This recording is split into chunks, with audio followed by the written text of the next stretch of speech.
Ano? Sabi sa'yo, masarap dito eh. Sus, di mo sure. Pinaglakad mo kaya ako mula kanto hanggang dito. Oh? Anong connect? Baka hindi masarap, gutom lang tayo. Sorry na, naubusan ng gas motor ko eh. Joke lang, gets ko. Tsaka malapit lang din naman eh. Kaya mas sunod, may panggas na ako.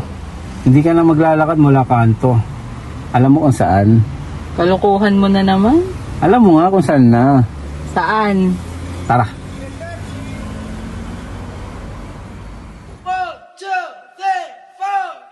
I was broke back in 2009 to 2010, emotionally and mentally. All because of my ex-boyfriend, my first legal and serious relationship. Sobrang sakit nun kasi he was my first in almost everything. Except sa toot! And bata pa talaga kasi ako that time. Then came the ultimate plot twist. Pinagpalit niya ako sa best friend ko. Ouch! Double kill. That moment changed me. I stopped trusting easily. Friends, lovers, everyone. But looking back, that heartbreak was also my greatest teacher. I learned how to be wiser, stronger, and more careful with my heart. I learned how to forgive and eventually how to love again. Yes, I still have trust issues. Hanggang ngayon, syempre. But controlled na siya. Nasa tamang lugar, ganun. Kasi hello, hindi na rin ako pabata. Fast forward to December 1, 2011. My high school boy best friend invited me to his birthday party at Santiago Resort in Valenzuela. So maraming tao, maraming ingay, and sobrang saya niya. That night, without me knowing, I was about to meet my future tahanan. Did I notice him right away? No. Sobrang busy akong mag-enjoy, kumain, tumawa, and of course, sulitin ang bibihirang pagkakataon na makalabas ng bahay. Kasi sobrang strict ng parents ko that time. Ang ganda ko daw kasi. So, valid reason naman. Then, boom! December 8, 2011, may nag-text. Ikaw ba si Wanmei? I replied in English pa, hoping the conversation would end quickly. Sa biyaheng ito, Yes, hindi where did you get importante my sa akin number? kung may gamit na makalimutan. But he didn't back down. Sabi ng kaibigan ko, naghahanap ka raw ng katext.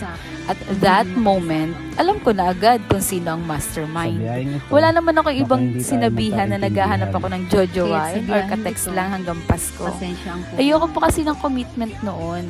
Pero gusto ko lang Sa kiligin biyaheng ito, sa araw may ng mga Pasko. sirang O diba, Pero medyo hindi pilya natin tayo sa kailangan part na yun. yung mga yun. So I Magkahawak messaged kamay my natin, best lalampasan friend, ng mga lupa. Densyo. Sabi niya, kinukulit ako niyan, bed ka daw niya. Ang akala ko, may crush siya sa akin. Yun pala, set up.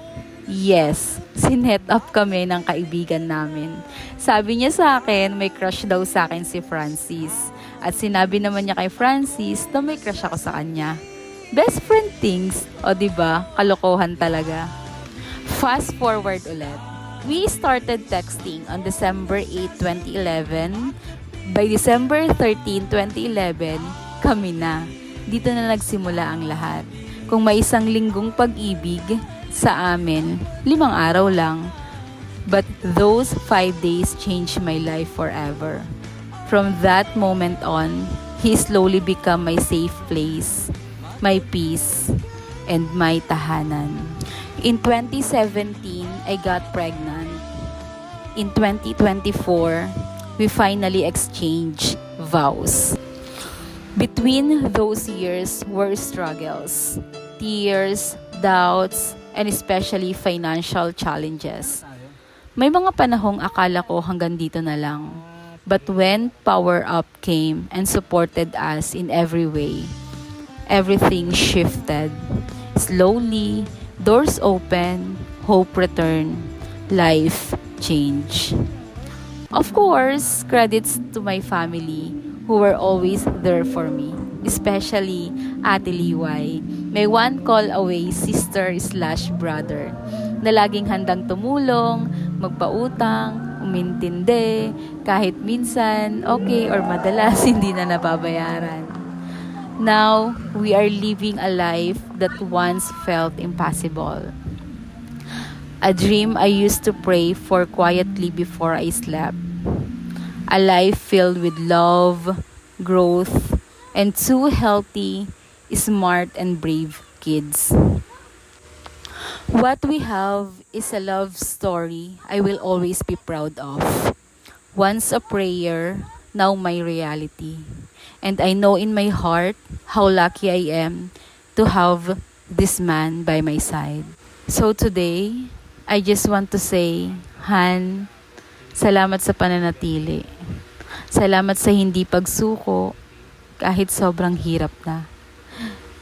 Ikaw ang aking tahanan. Sa'yo at sa'yo lang ako uuwi. At hindi